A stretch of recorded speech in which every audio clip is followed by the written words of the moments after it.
Olá pessoal, aqui é o Mike. Queria pedir para você dar um like e também se inscrever e compartilhar esse vídeo com os seus amigos. Hoje querendo ver uma passagem paralela do Evangelho de Lucas, que traz para nós algo que o Mateus não relata. Em Lucas 9, nós temos um momento em que Lucas relata por ter pesquisado. Mateus estava lá. Mateus, ele escreveu e relatou o que ele viu, porque ele estava lá. Ele faz parte dos 12 discípulos. Agora, Lucas, não. Lucas pesquisou para saber o que aconteceu. Ele vai resumir 9:2, dizendo: também os enviou a pregar o reino de Deus e curar os enfermos. Depois, ele vai falar sobre um momento, chama Missão dos 70, em capítulo 10. Tá? Então, nós temos capítulo 9, o envio dos 12. Capítulo 10 diz: depois disso, o Senhor designou outros 70. Alguns manuscritos dizem 72. E os enviou de 2 em 2 para que o precedessem em cada cidade e lugar onde estava para ir. A seara é grande, mas os trabalhadores são poucos. Rogai, pois, ao Senhor da seara que mande trabalhadores para a sua seara. Ide, eis que vos envio como cordeiros para o meio de lobos. Ao entrardes da casa, versículo 5, dizei antes de tudo: paz seja convosco. Quando entrardes na cidade e ali vos receberem, comei do que vos for oferecido. Curai os enfermos que nela houver e anunciai-lhes: a vós outros está próximo o reino dos céus.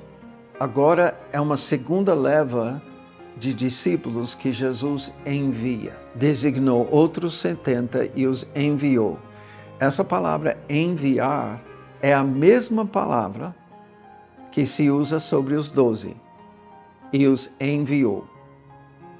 Vem da palavra que nós derivamos a nossa palavra apóstolo. É apostolar, é o verbo enviar. Não é título. Eu quero que a gente tire títulos, na verdade. Os enviados. Primeiro 12, depois 72.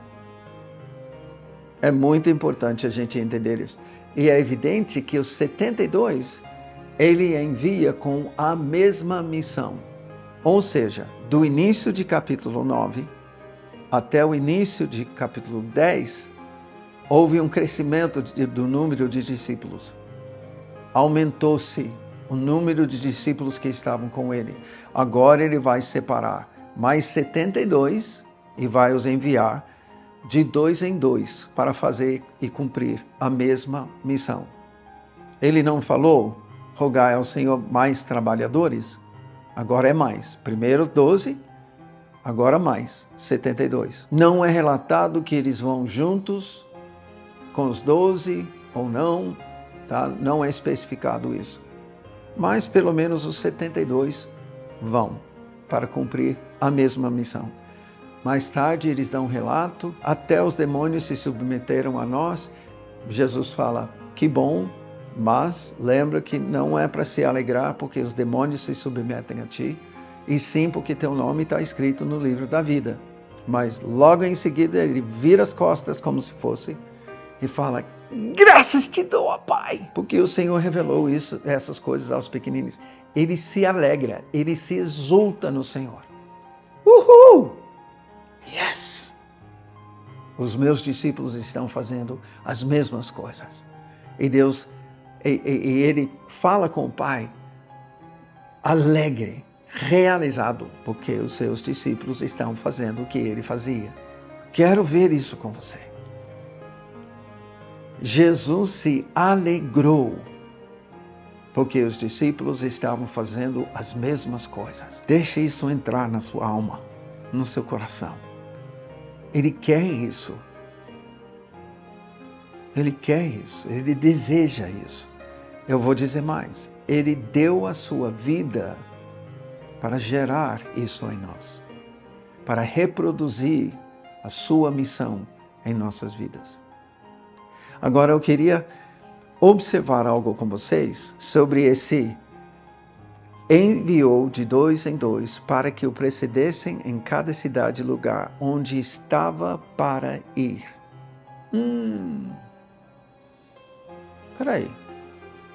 O que está acontecendo aqui? Se eu voltar para o capítulo 9, eu vou descobrir, nesse decorrer do tempo, que João foi decapitado. Ou seja, findou como se fosse o ministério preparar o caminho do Senhor. E aí eu vou colocar um entendimento meu. Eu creio que quando João morre, termina a missão de João de preparar o caminho do Senhor no tocante à pregação de arrependimento.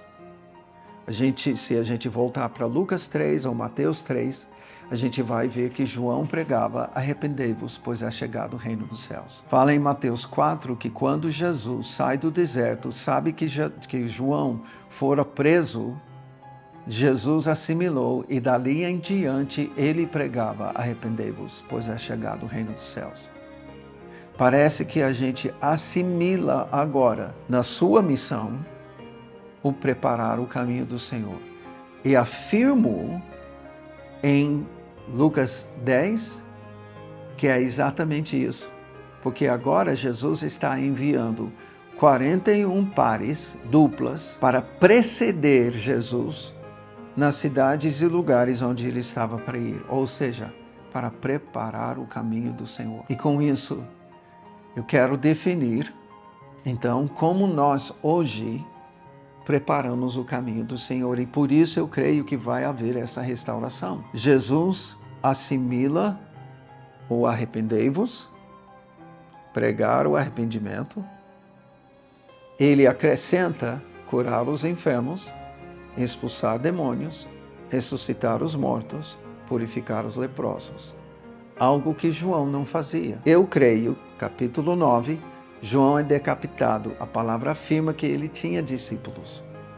Tanto é que, quando João fala em João 2, eis o Cordeiro de Deus que tira o pecado do mundo, 2 dos seus discípulos, o irmão de Simão Pedro, André, e mais um, cujo nome não é mencionado, passam a seguir Jesus. E João não acha ruim, pelo menos ele não comenta. O que ele comenta é: convém que ele cresça e que eu diminua. João sabe que ele veio para preparar o caminho do Senhor.